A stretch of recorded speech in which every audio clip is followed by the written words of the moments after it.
I want to talk briefly about how being inauthentic can create trauma, does create trauma, and actually leads us down a road that is not why we actually came here to begin with. Now, when you believe in the purpose of life as a journey and as a soul coming into the capsule to learn, grow, understand, and experience, we have to experience these things for our growth. So things don't happen to us, they happen for us. And no matter how much our ego wants to tell us that we're wronged or whatever, or we're right, it's not about what the ego says. It's about what you feel in here, that internal drive. So, like myself, I had many things, societal influences, whatever influences, that created a perspective of what my purpose or what I should be doing or how I should show up.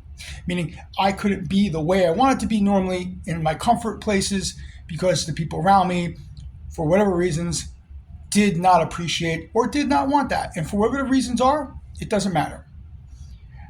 The way I, as a child, as a youth, learned how to live was based on not just what I was taught, not just my internal guidance, but what other people expected of me. So just to be a little candid, one, and I'm not blaming or pointing fingers at anybody, don't be a wuss, don't cry, suck it up. If you do this, you're a loser. If you do this, you're a punk. If you do this, etc., etc., etc.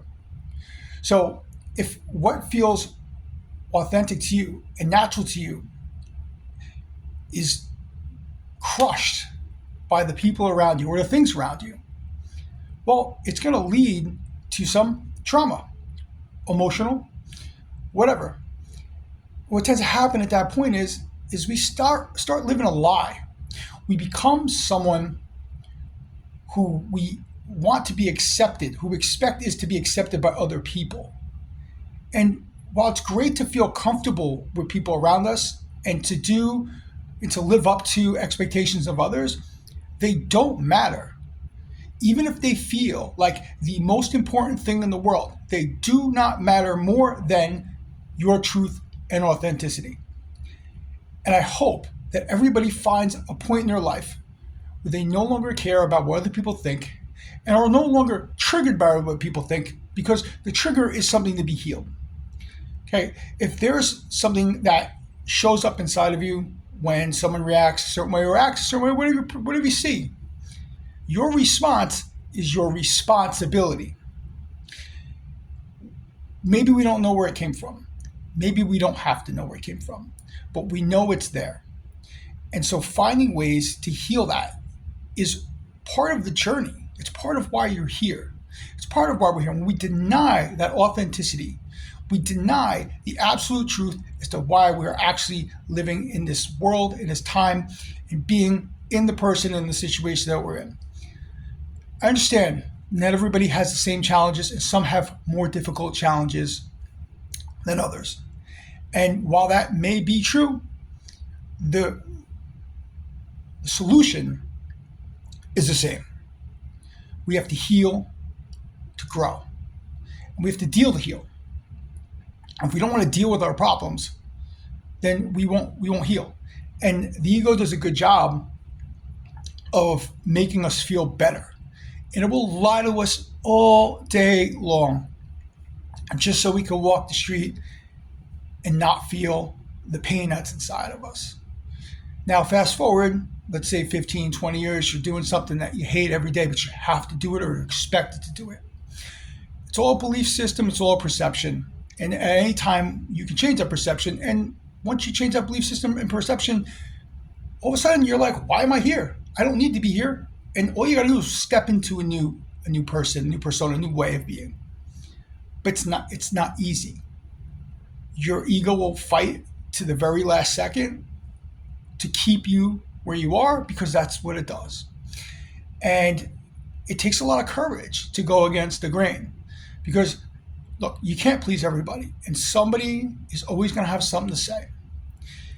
However, once you move on from the group or the environment you're in that is beating you down, like the crabs in the bucket trying to pull you down because you're trying to get out, you're going to be around people who aren't going to do that to you anymore.